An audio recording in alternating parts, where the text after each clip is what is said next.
Friends, welcome to invention classes. आप सभी बच्चों को अपने हार्दिक अभिनंदन। मैं दीपक शर्मा आप सभी को सांख्यिकी का अध्ययन करा रहा हूं। अब तक बच्चों हमने पूर्व वाली क्लास के अंतर्गत वर्गीकरण रीतियों के बारे में अध्ययन किया था कि वर्गीकरण की जो रीतियां बताई गई थी, सामान्यतः दो प्रकार की रीतियां बताई गई थी। कितनी रीतियां रही बच्चों? दो प्रकार की। पुनः लिख रहा हूं, हमारा टॉपिक आज का जो बिंदु रहेगा उन्हीं रीतियों के बारे में अध्ययन करना रहेगा। चाहे अध्याय हमारा 7वां अध्याय चल रहा है, सभी विद्यार्थी हेडिंग डाल लीजिए वर्गीकरण की रीतियां। अध्याय सप्तम, टॉपिक का नाम हमारा वर्गीकरण की रीतियां। तो वर्गीकरण की कौन कौन सी रीतियां, उन रीतियों के बारे में अध्ययन किया जाएगा। कौन कौन सी हमारी रीतियां हैं। सामान्य तौर पर आप सभी को मैंने विद्यार्थियों को बताया था कि वर्गीकरण की रीतियों को दो भागों में बांटा गया है। आगे अध्ययन करने से पहले आप सबको बता दूं एक बार पुनः कि चैनल को लाइक कीजिएगा, सब्सक्राइब कीजिएगा, बेल आइकन बटन को अवश्य दबाइएगा। ठीक है बच्चों, पुनः हमारे बिंदु पर आते हैं।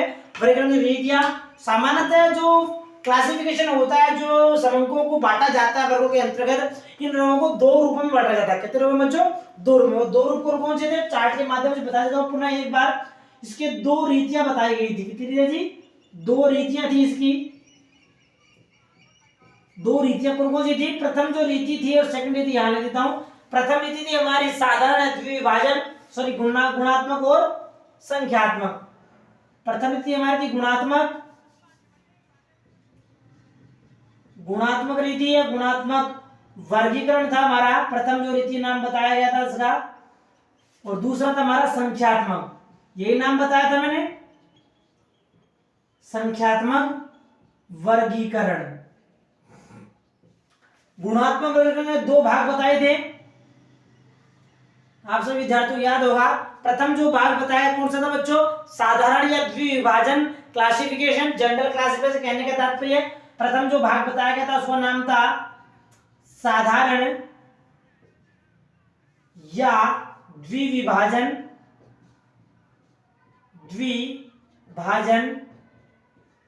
वर्गीकरण, जिसके बारे में आपको पूर्व वाली क्लास के अंदर सभी विद्यार्थियों को मैं समझा चुका हूं। और दूसरा जिसका प्रकार था, दूसरा वो भाग बताया गया था, वह हमारा था बहुगुणी वर्गीकरण। क्या नाम था बच्चों? बहुगुणी वर्गीकरण। अब आज की क्लास का जो हमारा बिंदु रहेगा, टॉपिक जो रहेगा बच्चों में हमारा क्या रहेगा? बहुगुणी वर्गीकरण। साधारण या द्विभाजन जो वर्गीकरण था, इस वर्गीकरण के बारे में हमने पूर्व वाली क्लास में पढ़ लिया था। एक चार्ट के माध्यम से या इसके भागों के परिभाषा के माध्यम से आपसे विद्यार्थियों को अवगत करा दिया था कि साधारण या द्विभाजन वर्गीकरण कैसे होता है। आज की क्लास के अंदर हम बहुगुणी वर्गीकरण के बारे में पढ़ेंगे। इसकी परिभाषा क्या होती है, किन वर्गों को या किन समूहों को बहुगुणी वर्गीकरण के आधार पर बांटा जाता है। एग्जाम्पल के माध्यम से समझने का प्रयास करेंगे क्या होता है बहुगुणी वर्गीकरण। तो पहले साधारण बोलचाल की भाषा में इसकी डेफिनेशन समझ लेते हैं। तो हेडिंग डाल लेते हैं विद्यार्थी यहां पर, बहुगुणी वर्गीकरण। सेकंड में तो चल रहा है हमारा बहुगुणी वर्गीकरण। बहुगुणी वर्गीकरण होता क्या है, उसकी एक सामान्य डेफिनेशन है, परिभाषा जान लेते हैं क्या किसे कहा जाता है। ठीक है, तो लिखिए मेरे साथ साथ कि इसमें सांख्यिकी तथ्यों को,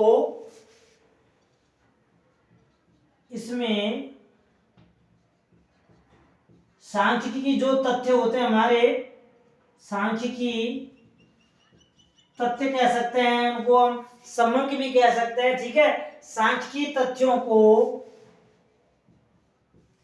जो एक या दो भागों में हमने जो साधारण में बांट लिया कि द्विभाजन एक या दो, यहाँ पर बहुगुण यानी अनेक गुण, ऐसे समंक जिनमें बहुत सारे गुण विद्यमान हो, यानी एक तथ्य के अंतर्गत बहुत सारे वर्ग बटे हुए होते हैं, वे वर्गीकरण हमारे बहुगुणी कहलाते हैं। तो इसमें सांख्यिकी तथ्यों को एक से अधिक गुणों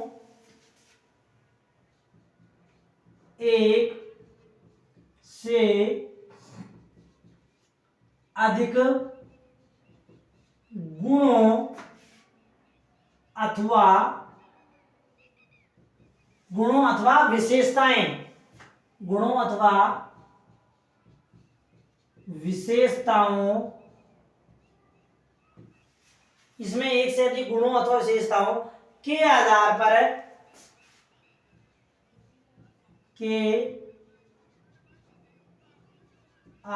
पर विभिन्न जो वर्गीकरण होते हैं या वर्ग होते हैं, विशेषताओं के आधार पर विभिन्न वर्गों में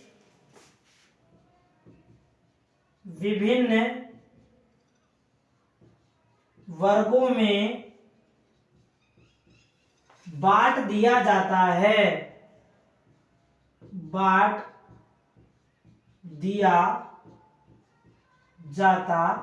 है, यानी उसके बहुत सारे जो गुण होते हैं समंग के, जिस समंग तथ्यों के अंतर्गत बहुत सारे गुण विद्यमान होते हैं, उन बहुत सारे गुणों को बहुगुणी वर्गीकरण के आधार पर उसे विभिन्न वर्ग या उपवर्गों में बांट दिया जाता है। तो लिखिए, सर्वप्रथम इसमें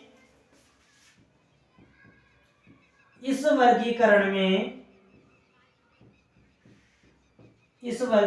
में सर्वप्रथम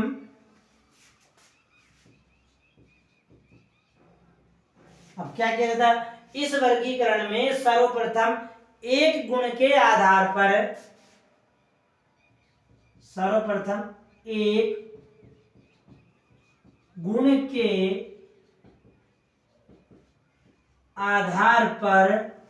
एक गुण के आधार पर दो उपवर्ग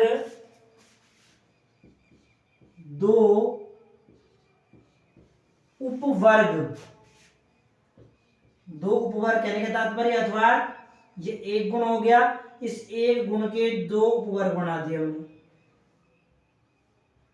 फर्स्ट सेकंड, ठीक है। आधार पर दो उपवर्ग बनाते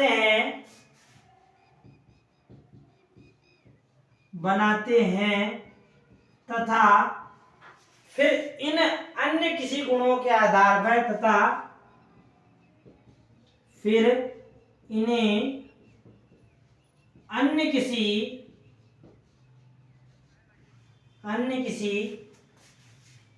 गुणों के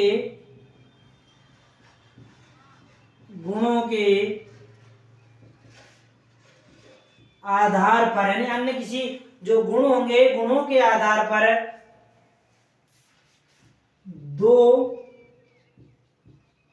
उपवर्ग, इसी प्रकार जैसे मैंने यहां बटा आपको पैंतम ऊपर के दो उपवर्ग बना दिए, ठीक है। इसी वर्ग के फिर पुनः से वापिस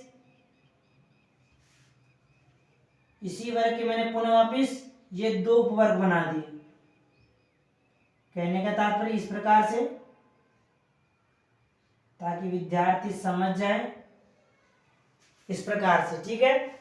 आधार पर दो उपवर्ग और बनाते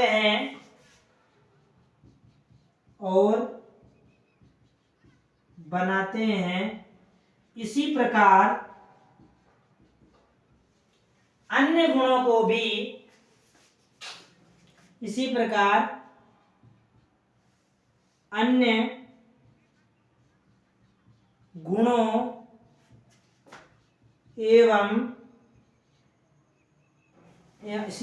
अन्य गुणों को वर्ग व उपवर्ग में बांट दिया जाता है।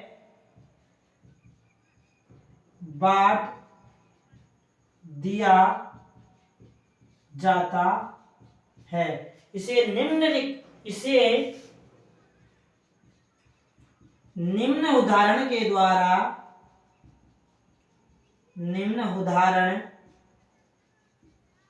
द्वारा समझा जा सकता है। उदाहरण के द्वारा समझा जा सकता है। अब कौन सा उदाहरण है, उदाहरण को यहाँ पर बनाते हैं ताकि आप लोगों सभी विद्यार्थियों को समझ में आ जाए कि इसका क्या उदाहरण होता है। वैसे मैंने आप सभी विद्यार्थियों को यहाँ पर एक बता दिया, एक चार्ट के माध्यम से। ये मैं पुनः समझ लेना एक बार। इस वर्गीकरण में सर्वप्रथम क्या होता है, एक गुण के आधार पर, इसे तो बच्चों एक गुण के आधार पर दो उपवर्ग बना रहे थे। कैसे, जैसे मान लिया ये एक गुण हो गया, इस एक गुण के मैंने ये दो उपवर्ग बना दिए। इस प्रकार बनाते हैं तथा फिर इन्हें अन्य किसी गुणों के आधार, इन्हें किसे, इसे जो ऊपर बना दिए, अन्य किसी गुणों के आधार पर दो ऊपर और बनाते हैं। कैसे, ये ऐसे, जैसे ये प्रथम वर्ग, इसका फर्स्ट सेकंड, इसका भी फर्स्ट सेकंड, इसका भी फर्स्ट सेकंड, इस प्रकार से ऊपर बना दिए गए।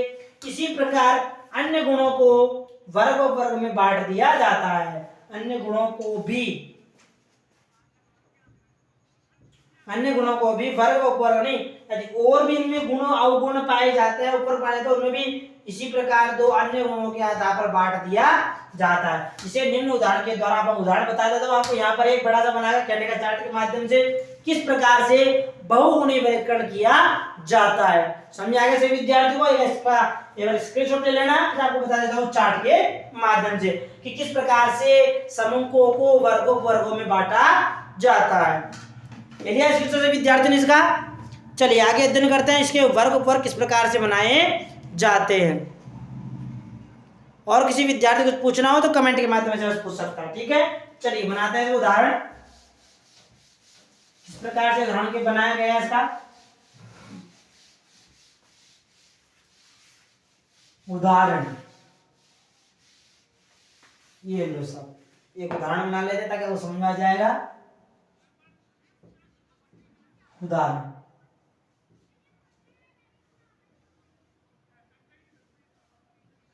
चलिए उदाहरण समझते हैं क्या होगा।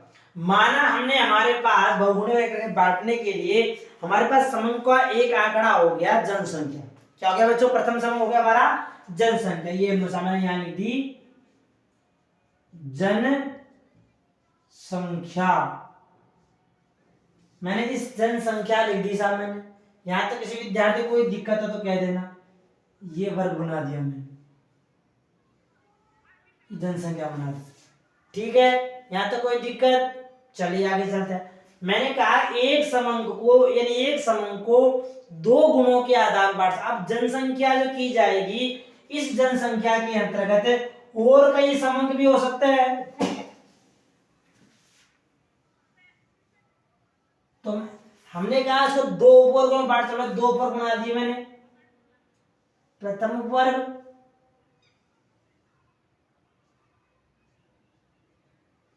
ये लो, और ये दूसरा उपवर्ग,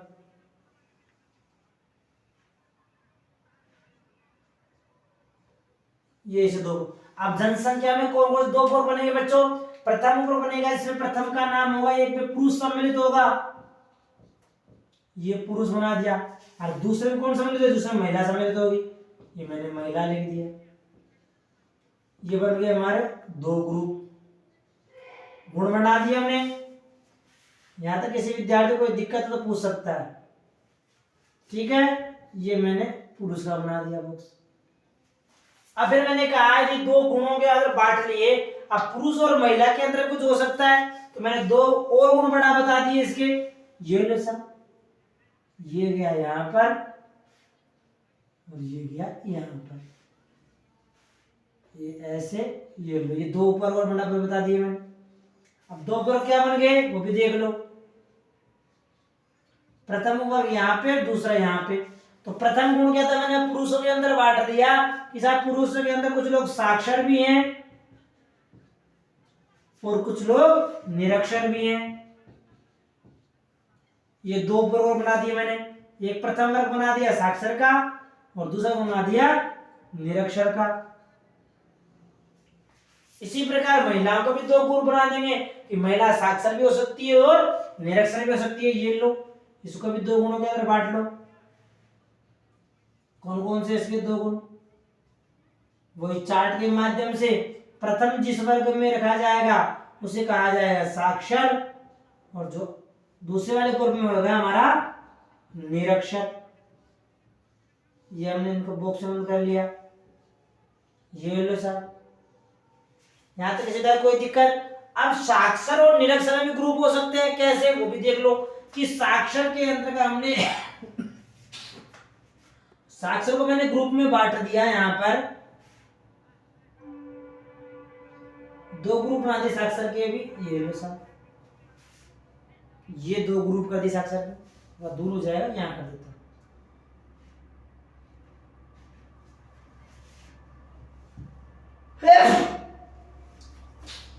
उसी प्रकार निरक्षर के भी दो ग्रुप बन जाएंगे, प्रथम सेकंड।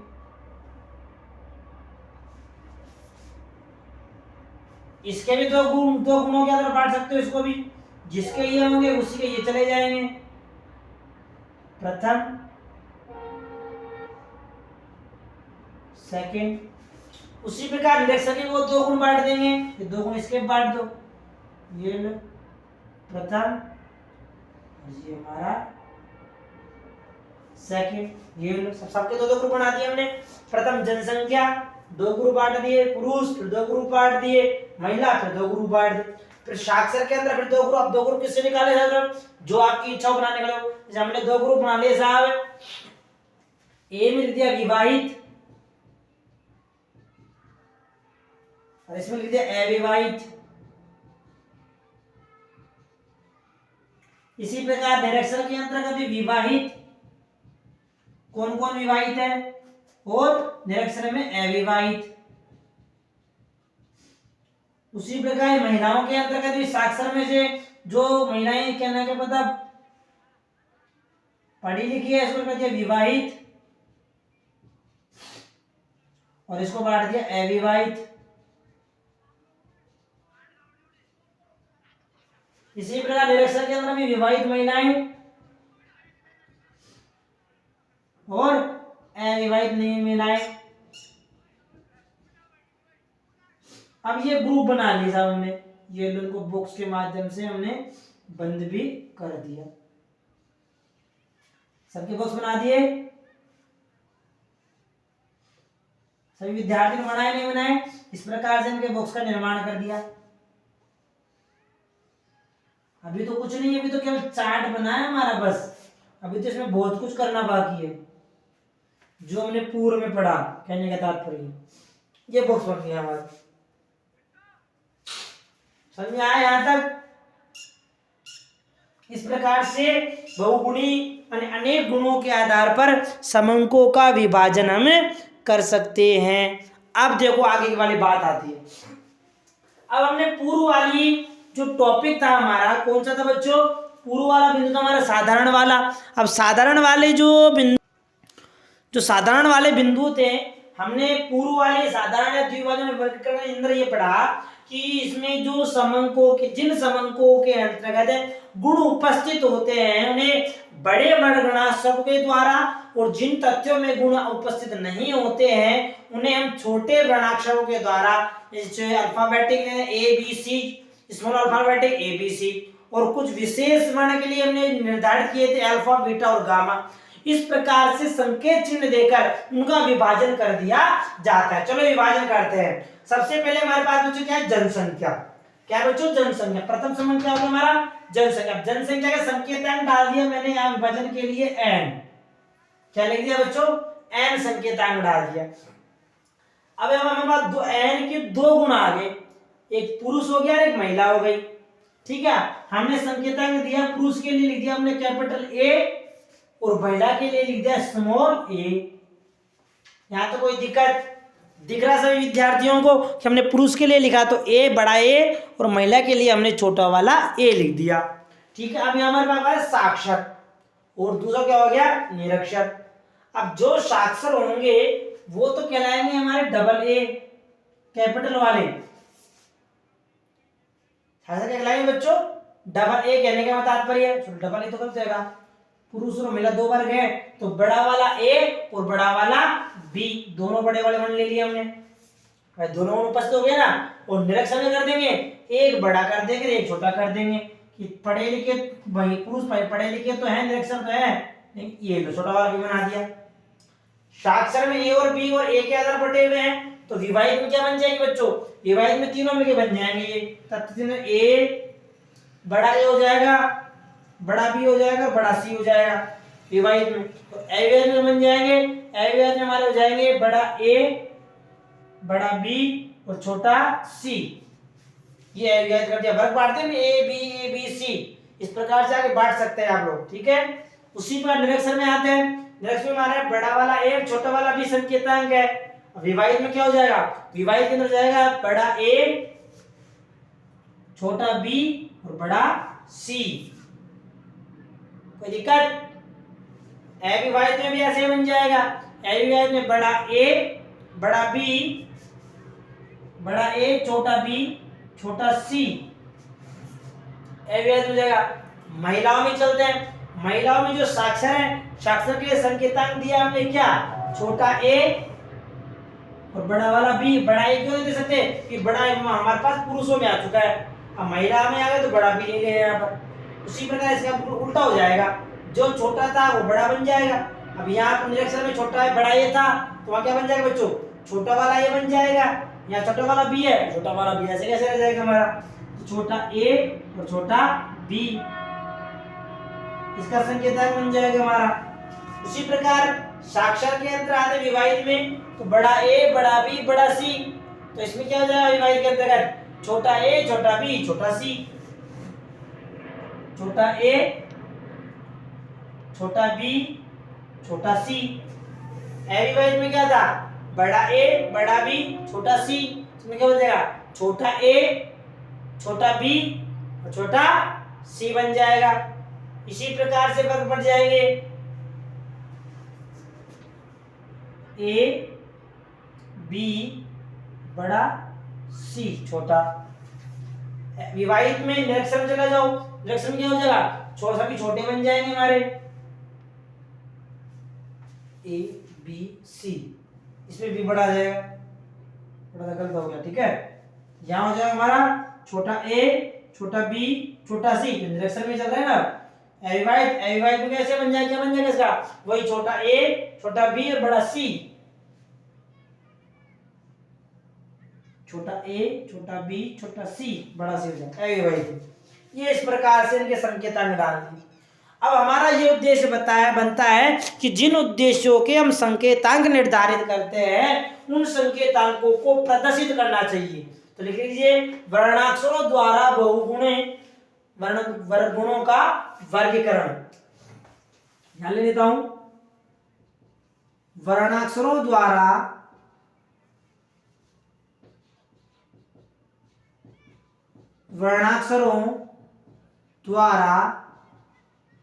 बहुगुणों का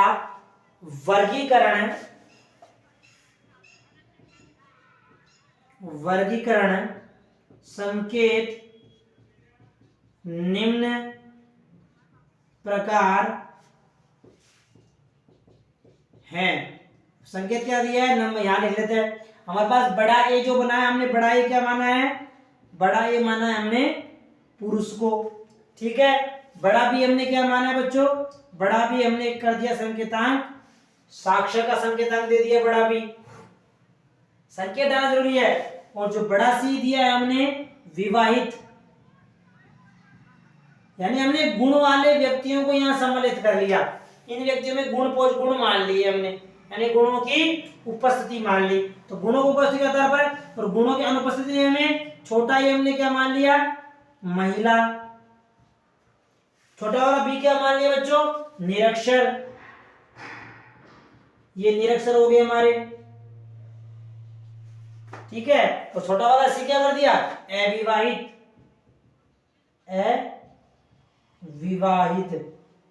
ये संकेत दे दिए हमने। और एन हमारे नंबर ऑफ यूनिट्स है। समझ में आया सभी को बात? ये छोटा ए छोटा बी छोटा सी, बड़ा ए बड़ा बी और बड़ा सी, ये गुणों के ऊपर समंकों को बांट दिया।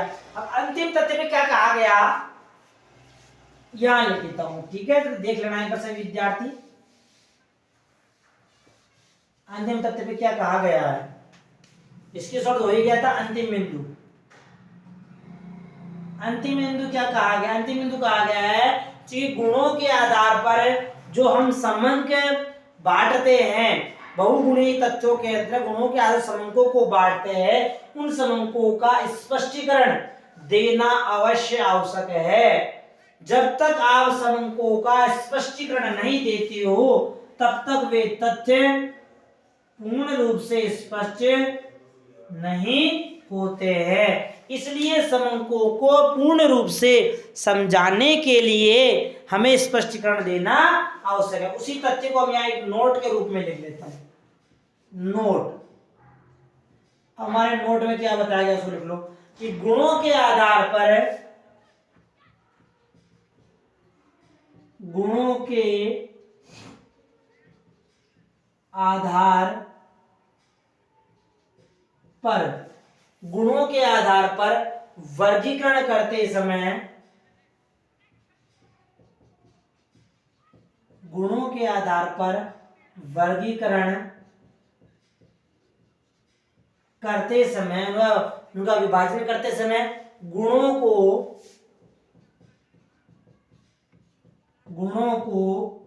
स्पष्ट करना आवश्यक है। स्पष्ट करना क्या है बच्चों? उन गुणों से हमने यहाँ पे गुणों को स्पष्ट कर दिया। ए बी सी क्या है? छोटा ए, छोटा बी, छोटा सी, हमारे पास क्या संकेतांक लिए गए हैं। यदि आपने गुणों को स्पष्ट नहीं किया तो परिणाम क्या होंगे? दोषपूर्ण हो जाएंगे। यदि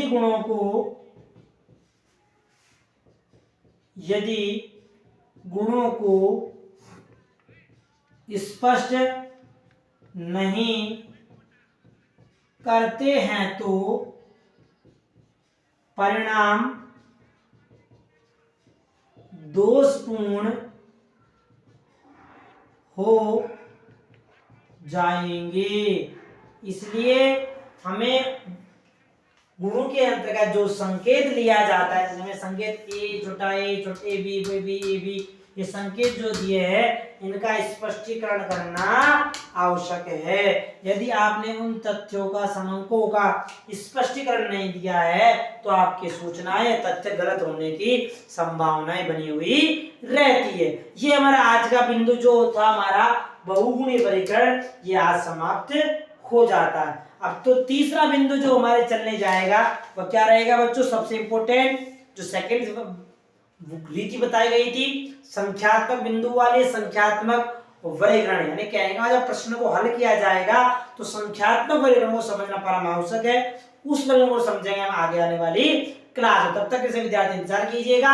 मिलते हैं आगे अगले दिन नेक्स्ट क्लास के अंतर्गत। तब तक के लिए हमारे चैनल को लाइक कीजिएगा, सब्सक्राइब कीजिएगा और बेल आइकन बटन को अवश्य दबाइएगा। इसका स्क्रीनशॉट लेना और समझ लेना। कुछ पूछना हो तो कमेंट के माध्यम से अवश्य पूछ लेना। ठीक है बच्चों, लेना स्क्रीनशॉट ले लिया, बहुत अच्छी बात। Best of luck.